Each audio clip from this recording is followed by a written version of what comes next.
Hello, everybody. Welcome back to the Insightful Thinkers podcast. It's Monday morning, and getting the week started off right with another episode. This time, it's a little more political, and it might not be the most easygoing way to start off your week if you're listening right now, but it's a topic that has to be addressed, and this is systemic discrimination in the United States, and particularly systemic discrimination against Black people.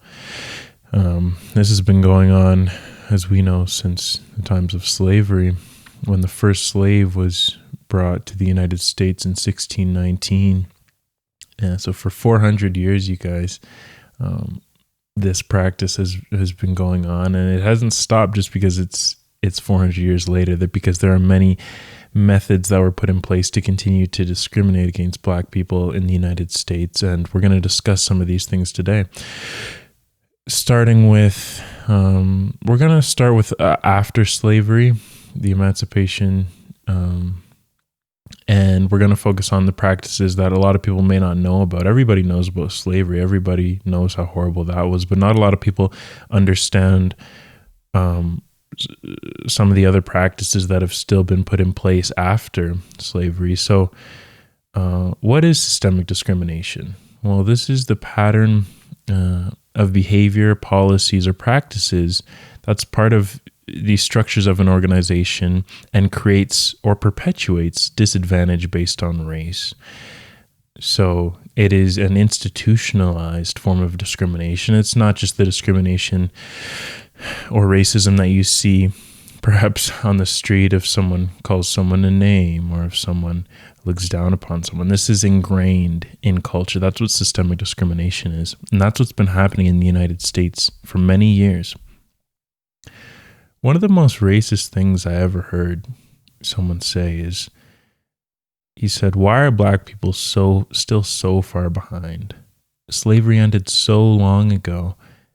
They're the only ethnic group who hasn't recovered." And I'm not making this up. I actually heard somebody say this, and I hope that this episode will illuminate some of these factors that have held Black people back and have caused them to be so far behind, as he erroneously claims. But hopefully this will illuminate some of these factors that have held Black people down for so many years now, even after slavery, and why it's a misnomer that Black people should already be at a certain economic standing in general, or should have advanced to a certain point, even though slavery has been terminated. The main source for some of these things is the book by Michelle Alexander called The New Jim Crow. This talks about a lot of these systemic discriminatory practices that have happened since slavery. And The 13th is a documentary that was involved in the creation of this episode, and some other sources as well. But those were kind of the meat of this. Well, let's start with the illusory nature of freedom after the Emancipation Proclamation. After slavery ended, why weren't Black people free? Why didn't everything just go to normal for Black people? Well, there were constitutional amendments guaranteeing African Americans equal protection of the laws and the right to vote, but these things proved useless due to significant backlash, especially from southern states.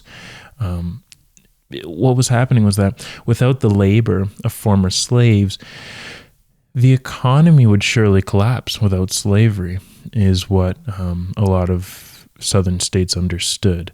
So this created an extraordinary dilemma for southern white society. And how are we going to keep up our economy of free labor? Well, what emerged was something called the Black Codes. And the Black Codes were essentially forms of systemic discrimination. These were laws that were imposed upon Black people to try to continue to restrict them and continue to create some of this free labor all over again. So Black people were fined if they worked in any occupation other than farming or domestic servitude. They were not free to choose what they wanted to do. And if they broke these laws, or if they committed any sort of even petty misdemeanor like loitering, they were forced back into unpaid labor on white plantations, just like what was happening during slavery. So immediately after this emancipation, they were still forced back into unpaid labor for the smallest of crimes. And even if they weren't really crimes, and even if they were just walking normally, they could be apprehended and they could be sentenced and forced back to work for free. Lawmakers also sought to prevent Black people from migrating in search of safety and economic opportunity. They were not even free. They did not even have free mobilization to go where they wanted to go. And there were these things called emigrant agent laws that were enacted that restricted interstate labor recruiters from financing the relocation of Black workers or from posting advertisements in predominantly Black communities for distant job openings. So there were laws imposed that were not even allowing advertisements to go to Black communities to show them that there were opportunities available elsewhere, that they could work for pay or receive greater economic benefits in other places. These were the emigrant agent laws, and you couldn't even recruit these Black people from these poor communities. What happened also during this period of the Black codes was what's called the Jim Crow laws. The Jim Crow laws were statutes that legalized racial segregation. These laws marginalized African Americans by denying them the right to vote, hold jobs, get an education, or access other opportunities. So in a similar way to these Black codes, Black people were again discriminated against from a top down, from the lawmaker down to them in a systemic fashion. And during these Jim Crow laws, Black people were also relegated to the worst parts of town. So paved roads literally stopped at the border of many neighborhoods, and these shifted from pavement to dirt. Also, water, sewage systems, and other public services that supported the white areas of town often did not extend to the Black areas. There was a total discrimination of even construction in Black areas. So these areas inherently decreased in value from where Black people were attempting to make a newfound living. There were poll taxes, there were literacy tests, and other devices that were implemented to prevent Blacks from voting. So immediately after emancipation, Black people, for instance, in Louisiana, so in 1896, Louisiana had 130,334 registered Black voters, all right? But 8 years later, after these poll taxes and literacy tests and other devices were implemented, only 1,342 Black residents could vote. So only 1% could pass the state's new rules and were able to vote after these Jim Crow laws were imposed. So you might say, but how does this only affect Black people? If it's a widespread literacy test or a poll tax, shouldn't everybody be affected in a way? No. White residents, even those who were low income and illiterate, were conveniently exempted from literacy tests thanks to what was called these grandfather clauses. And these allowed anyone who was eligible to vote prior to the 15th Amendment, along with their descendants, to vote in elections, effectively giving almost all white people the right to vote, despite any lack of literacy on their part. So these poll taxes and literacy tests made it virtually impossible for Black citizens to participate in Southern elections due to this confusing nature of these literacy tests and these exorbitant poll taxes that Black people could not pay. And as you see in Louisiana, the numbers were cut down from 100,000 to 1,000 that were able to vote after these poll taxes and literacy tests were imposed. But white residents, there was essentially no difference because of these grandfather clauses. If your family had been able to vote in the past, you can still vote, even if you're illiterate and even if you can't pay the poll tax. This is this systemic discrimination that started to go on immediately after slavery. and of course during slavery, but immediately after and perpetuated. There was also housing discrimination a little bit after. So there was something called redlining. So the redlining is the guiding of prospective buyers based on their race to undesirable neighborhoods. And as you can probably guess, it was the guiding of prospective African American buyers to undesirable neighborhoods. This is a practice that actually a lot of companies and people have been accused of doing as recently as just a few years ago. And what essentially was happening was that African Americans who were able to afford homes found themselves consigned to only inner city communities. If they wanted to get a house in the whiter communities, they couldn't. It would be marked off as sold, and that was reserved for a white family. They didn't want black people moving into some of these neighborhoods because of the thought that it would reduce the value of their home as soon as a black family moved in. So the homes of these black families, they then deteriorated in value in comparison to the homes and communities that the Federal Housing Administration appraisers initially deemed desirable. So their communities and their homes depreciated in value, whereas the white homes and communities appreciated in value because they were in these desirable areas as appointed by the Federal Housing Administration. The issue with redlining and why it has held black people back is because in the United States, 2/3 of America's wealth exists in home ownership. And this practice of redlining now immediately reduces the prospect of black families to accumulate wealth across the generations.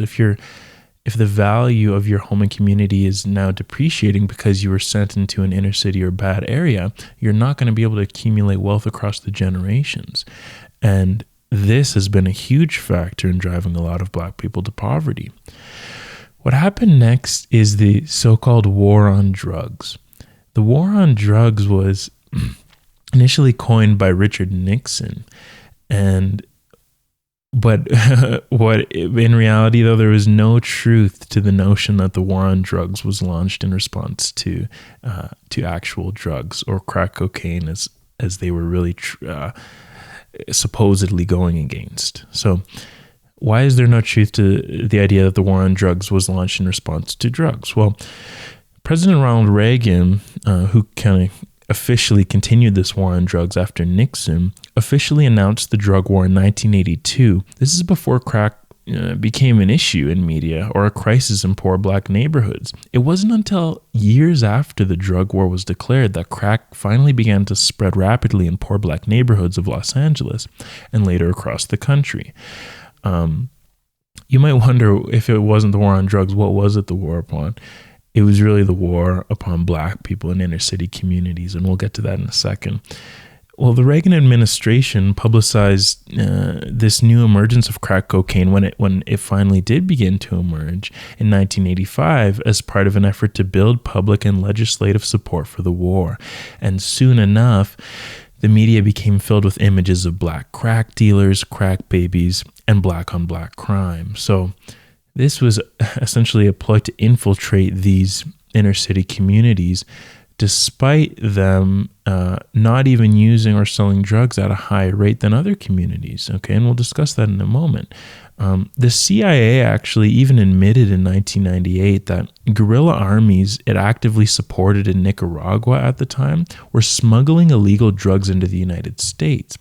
And the CIA also admitted that in the midst of the war on drugs, it blocked law enforcement efforts to investigate these illegal drug networks that were helping to fund its covert war in Nicaragua. So what was happening was that these smuggled drugs ended up making their way onto the streets of inner city black neighborhoods in the form of crack cocaine.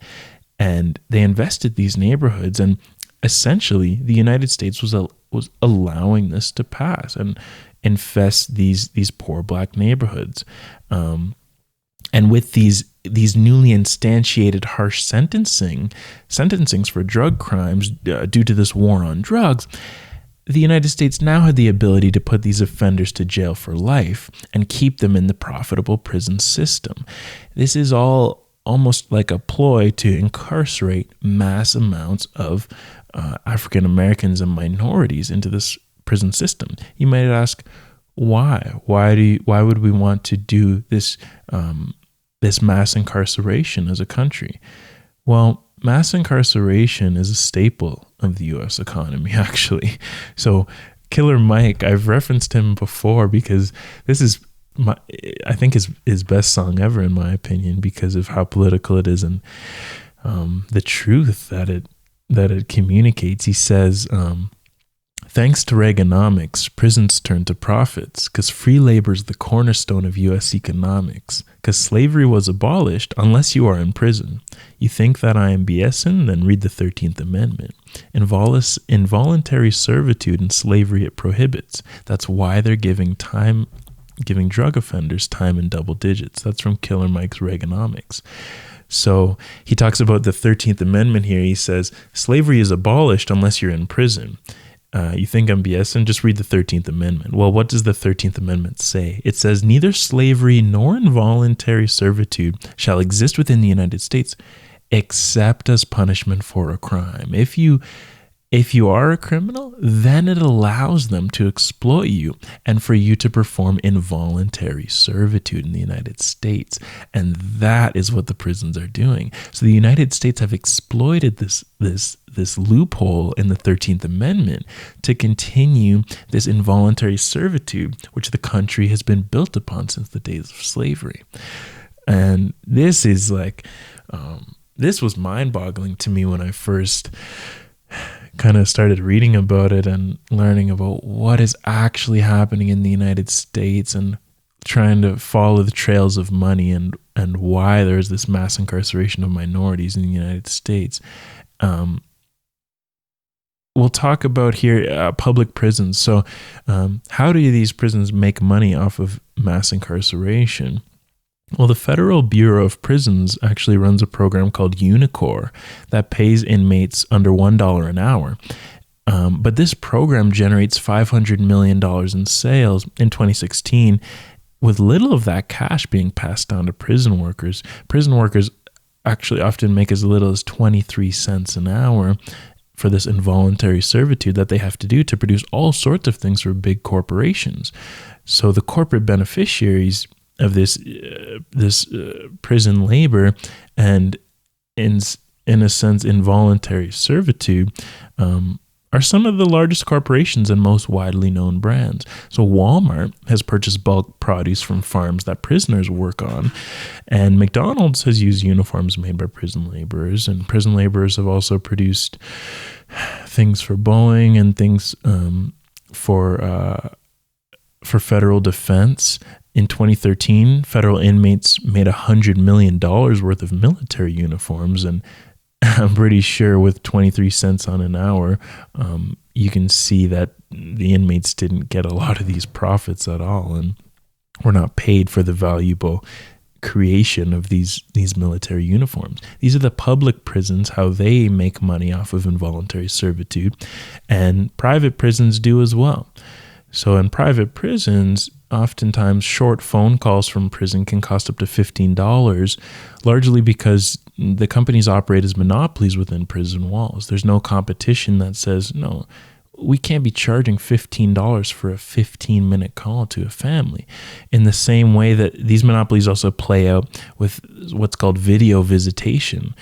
A lot of private prisons have done away with in-person visitation, and they've created this video visitation terminal idea, and these terminals can charge as much as $30 for 40 minutes of screen time.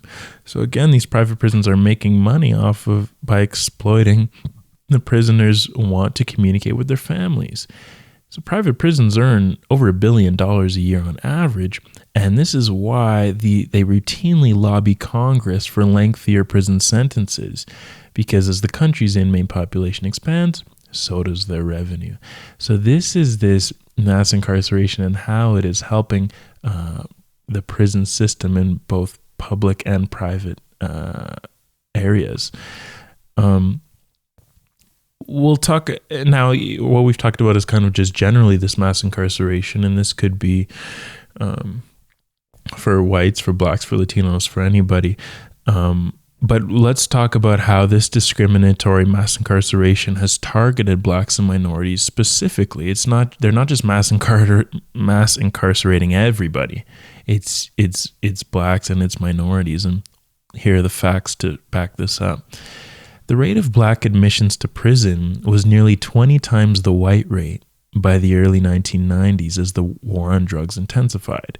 Black men make up 6% of the U.S. population, but 40% of the prison population. These numbers are starting to not add up. 1 in every 14 black men was behind bars in 2006, compared with 1 in every 106 white men. So you may be asking, with these unbelievable statistics showing this disproportionate sentencing, you may say, maybe black people just commit more crime or something as foolish as that. Well, this is not the case. Blacks are roughly 13% of the U.S. population, but 12% of the regular drug users. So it almost completely matches up in terms of the population compared to how many people use drugs in the United States.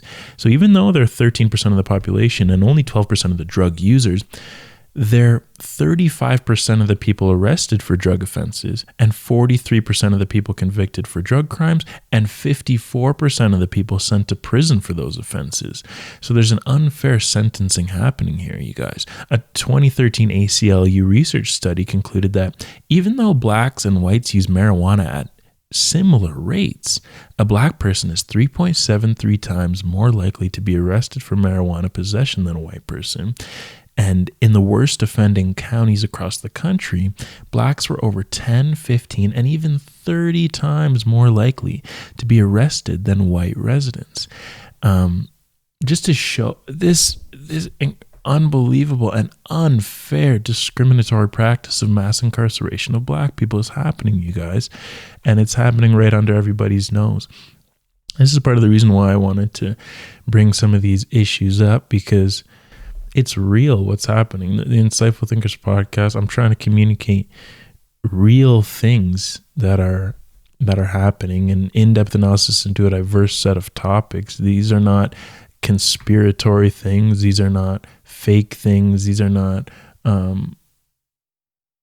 it's not a misnomer or it's not wrong to believe that there is discrimination happening in the United States, and these are things that have to be communicated, and I'm going to use this platform to do that. Now, more African American men of any age were incarcerated than were enrolled in higher education in 2000, you guys, and that is one of the saddest things, because we talk a lot about in this podcast about how important education is for the mind and expanding your mind and allowing you to share knowledge with other people. Without education, I wouldn't be able to do any of this.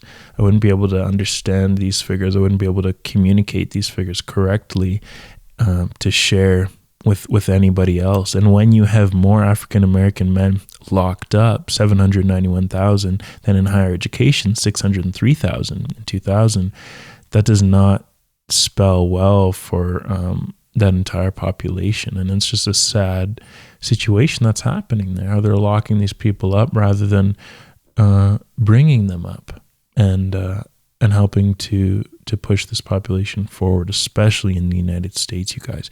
Well, some people still might ask, maybe the person who said that racist comment that I mentioned at the start of the episode, he still may ask, could this be coincidental? Maybe it's just a coincidence that African Americans are locked up at greater rates.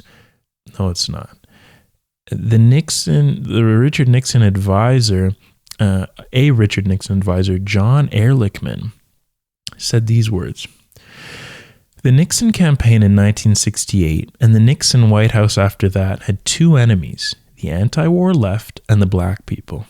We knew we couldn't make it illegal to be either against the war or black, but by getting the public to associate hippies with marijuana and blacks with heroin, and then criminalizing both heavily, we could disrupt those communities. We could arrest their leaders, raid their homes, break up their meetings, and vilify them night after night on the evening news." Oh my gosh, guys, this is like it's a systemic issue, and it's scary reading something like that when a Nixon advisor is saying these words straight from the top down.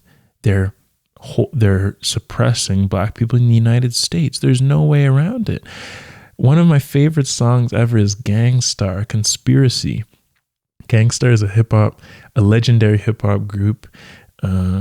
It was a duo, DJ Premier, one of the best hip hop producers ever, and Guru, one of the best MCs ever. So you can see why this is one of the greatest hip hop groups ever.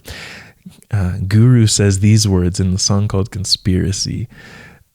He says, and every time there's violence shown on the media, usually it's a black thing. So where are they leading you? To a world full of ignorance, hatred, and prejudice. The TV and the news, for years they have fed you this foolish notion that blacks are all criminals, violent lowlifes, and then even animals. I'm telling the truth, so some suckers are fearing me, but I must do my part to combat the conspiracy. Those are some of the greatest bars you'll ever hear in hip hop. Some of this political hip hop, this uprising happened in the 90s, in this golden age of hip hop. And we definitely have to do an episode about the golden age of hip hop and some of the quality that was just communicated through music, and some of the poetry that was happening in the 90s, you guys. That is just pure poetry and political at the same time. And it is not false what he's saying. He's essentially communicating what this Nixon advisor, John Ehrlichman, was saying about how they really are trying to turn people against black people and vilify them night after night on the evening news. And in a very I can't find the word for it, but in a very caustic way and in a very retaliatory way, I guess you could say, Guru says, the TV and the news, for years they have fed you this foolish notion that blacks are all criminals, violent lowlifes, and then even animals. The news, they feed you this perception of black people in lowly states, and it fuels this stereotypical thinking completely. And this is happening from the media, and it's commissioned straight from the United States government, you guys. Listen to that song, because that goes very well with what, especially those bars go very well with what we're talking about in this episode.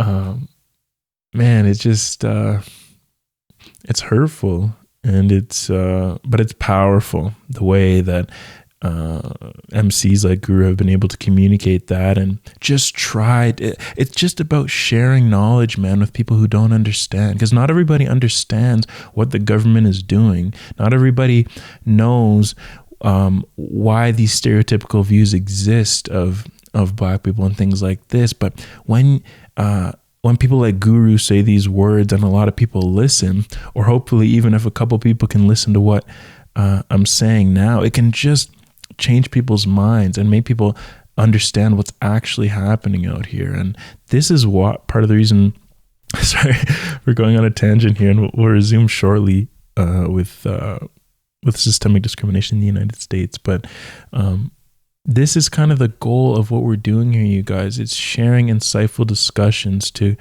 create an open line of communication, to expand everybody's mind in a sense, and for me to get feedback from you guys, and for you guys to share your ideas as well. And that's where we're going to go with this. And I'm just hoping by at least starting the spark or lighting the match, that eventually this can spread and it can be shared among a lot of people, you guys. And kind of just like with Gang Starr and what they were saying, and with the words that Guru said, and when that reaches the minds of young people, and when Guru communicates these things about what the United States are doing and how to stand strong in the face of this adversity, it really lifts people up, man. Knowledge really is power in a lot of ways, and when you gain knowledge about what's happening, you become a master of your environment, and your environment can no longer hold you back, even if they're peddling night after night vilification of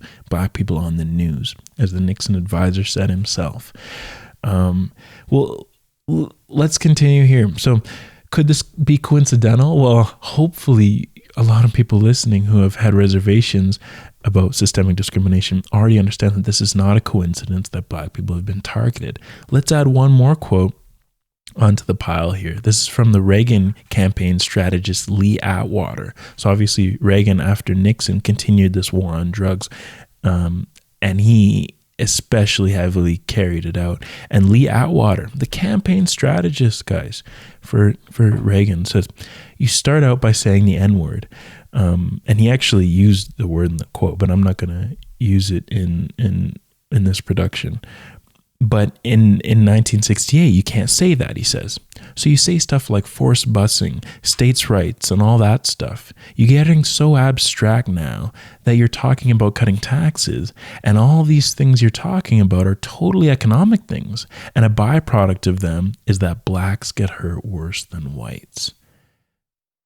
I mean, it is self-explanatory, you guys. This is not even though the song by Gang Starr was called Conspiracy, it's not a conspiracy. It's real. It's not a conspiracy theory. It's real stuff that has happened from the top down to suppress black people. Let's go back to Reagan by Killer Mike. The song is so aptly titled, guys, for this episode. Listen to that one too. I've mentioned that in another podcast. I mentioned that in To Pimp a Butterfly analysis, because he talks about these political issues facing black people. Reagan, Killer Mike, he says, they declared the war on drugs, just like the war on terror. But what it really did was let the police terrorize whoever, but mostly black boys, and they would call us the N-word and lay us on our belly while their fingers are on their triggers.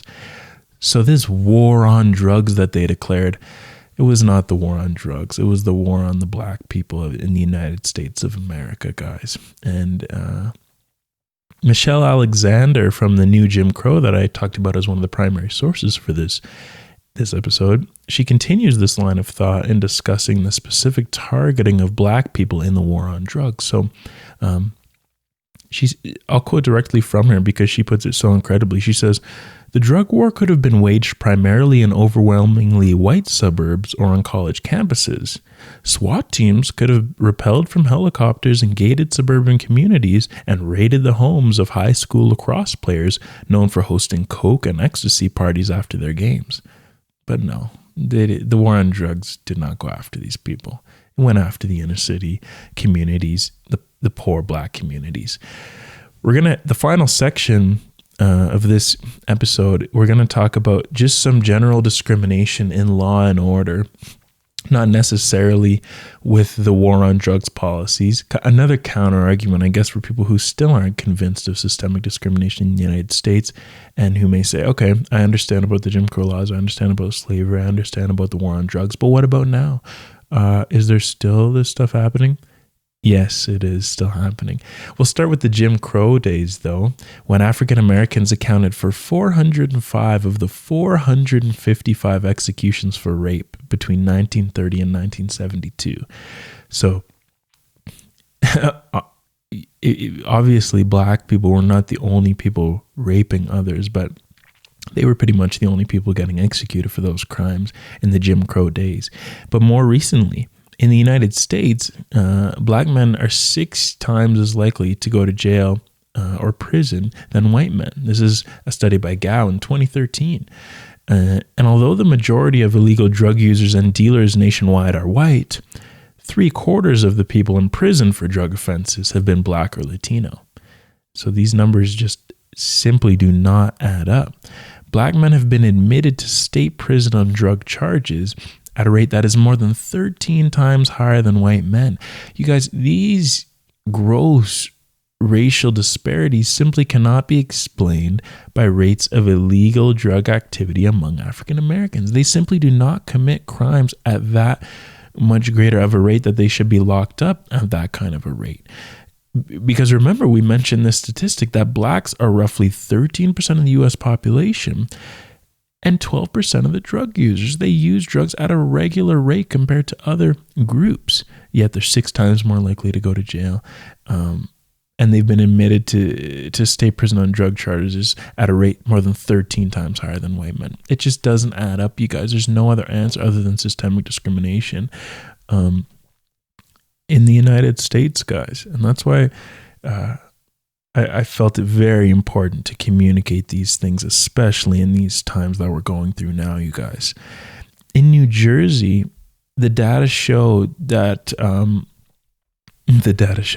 study showed that only 15% of drivers in the New Jersey Turnpike were racial minorities, but 42% of all stops and 73% of all arrests were of these black motorists, despite the fact that blacks and whites violated traffic laws at almost exactly the same rate. Why are most people that are getting stopped black people, even though they're violating laws at the same rate? And they only make up 15% of all drivers on the New Jersey Turnpike. It makes absolutely no sense. Studies in Maryland also echoed these results. African Americans comprise 17% of drivers, similar to the 15% of drivers on the New Jersey Turnpike. They comprise 17% of drivers along a stretch of I-95 outside of Baltimore, but they were 70% of those who were stopped and searched.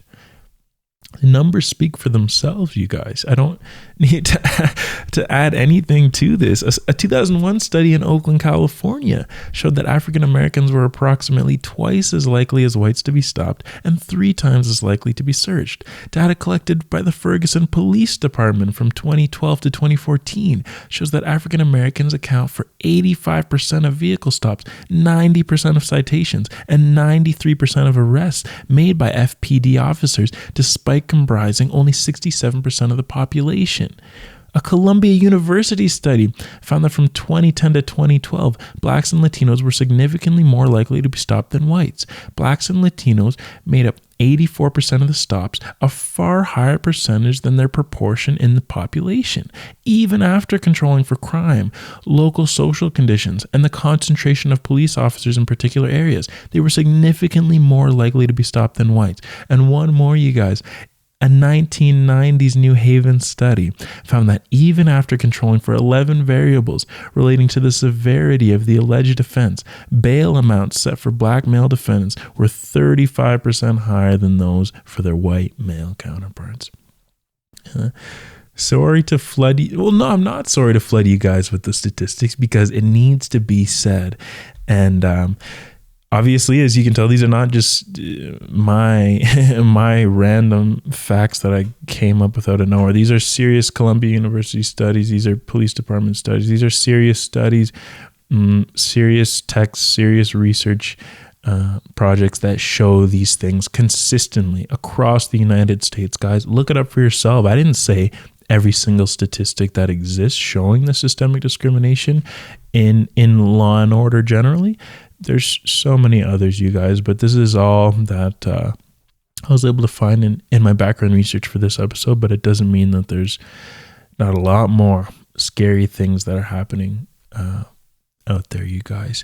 So I hope that this episode conveyed, at least in some way, why it can be said that Black Lives Matter. And some people really get offended when these words are said. Well, there's a study from or an article from Moore, Adoyan, and Robinson in 2018. And I'm going to quote from them because they put it in such an eloquent way as to why it can be said that Black Lives Matter and why you can't be contradicting that with saying all lives matter and become upset when you hear that Black Lives Matter. They say this.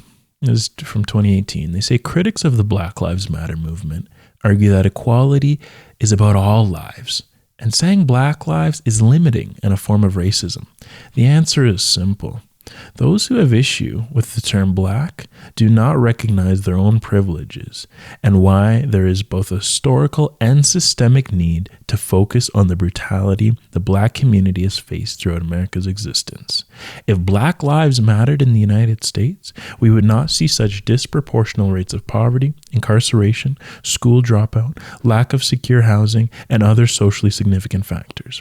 To not recognize racism as an ongoing problem only exacerbates the issue, silences and marginalizes those affected by it, and does not start the process of discourse on how to change cultural and social paradigms in society that only see young Black men as thugs. You guys, hopefully this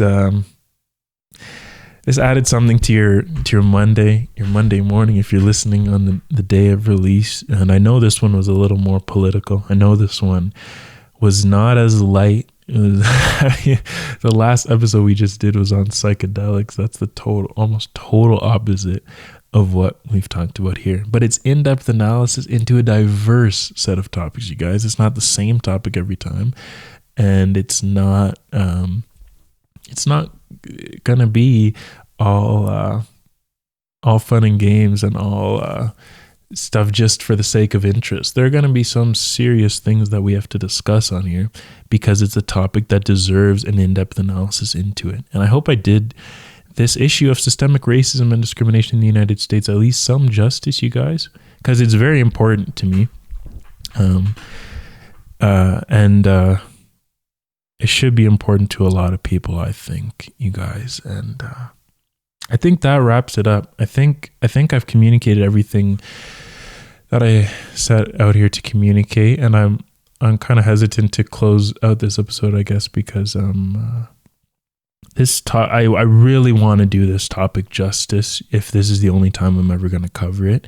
And as I mentioned, you guys, I didn't report every single statistic. I didn't report every single thing, but I just tried to give a broad picture of what's been happening in the United States, and as a rebuttal to people like that person who said, "Why are Black people still so far behind? Slavery ended so long ago. They're the only ethnic group who haven't recovered." And I hope this serves as a rebuttal to people like that. This is the first really serious episode on the Insightful Thinkers podcast, you guys.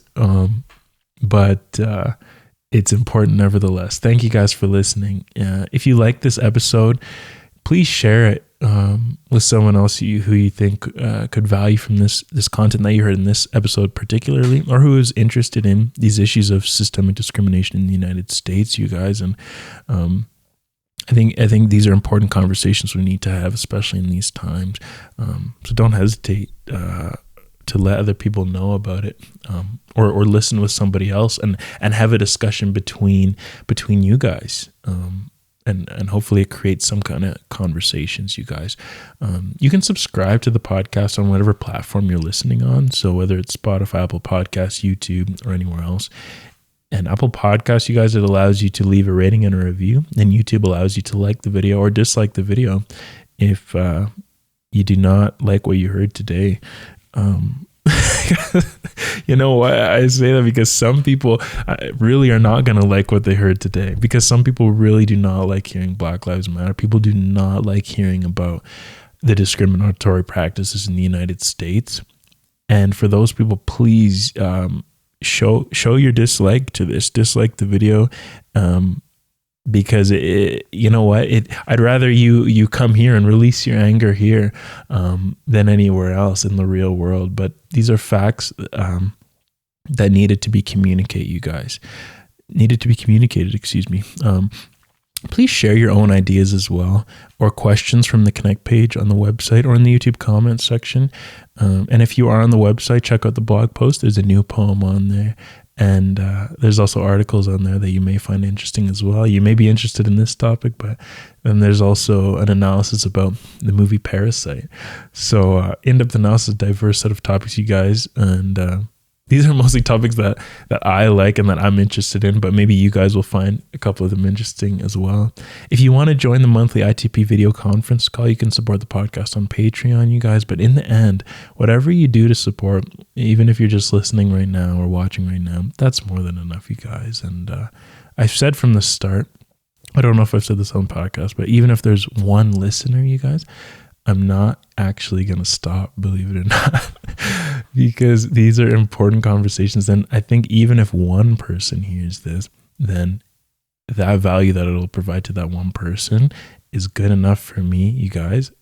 We're going to keep punching in. We're punching in every Monday morning. We're punching in, and we're analyzing topics. We're sharing ideas, and please become a part of that, you guys. Share your ideas with me as well. Because we're going to keep rolling with this, you guys. It's just so, every time I finish up, I just, on camera and on mic, I express how much I love to communicate these things. And I try to hold a lot of it back for off camera, because you guys don't need to hear every single time about how much I love doing something, but sometimes I can't hold it in, you guys. But I hope you guys enjoy listening as much as I enjoy creating, you guys. Thank you for tuning into the Insightful Thinkers podcast, everybody. We'll be back next Monday morning for more in-depth analysis into a diverse set of topics. Take care, everybody.